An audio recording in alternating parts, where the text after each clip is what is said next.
తన కుమారుడికి చెప్తున్నాడు. దేవునికి స్తోత్రం.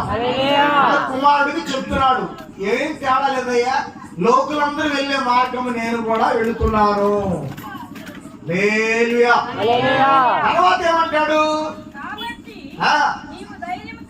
నీవు ధైర్యము తెచ్చుకొని నిబ్బరము కలిగి నీ దేవుడైన యెహోవాను అప్పగించిన దానిని కాపాడు. దేవుని స్తోత్రం. మనిషి చనిపోయినప్పుడు మనం అనుకుంటాం, అధైర్యపడతా ఉంటాం. కానీ దావీదు అంటున్నాడు, అయ్యా నువ్వు అధైర్యపడొద్దు, దేవుడు ఉన్నాడు, దేవుడు ఏదైతే చెప్పాడో ఆ పని చెయ్యి, ధైర్యపరిచి. మరి ఇప్పుడు భూలక్ష్మి గారు ఉన్నారు, ఇప్పుడు ప్రసాద్, మరి దేవుని సన్నిధిలో గడపడం ఎక్కువైంది. ఎందుకంటే దేవుడే ధైర్యపరిచేది, మనం మనుషులు మనం ఏమి ధైర్యపరచదు. సహాయం చేసేది ఆయనే, ధైర్యపరిచేది ఆయన, కృపనిచ్చేది ఆయనే.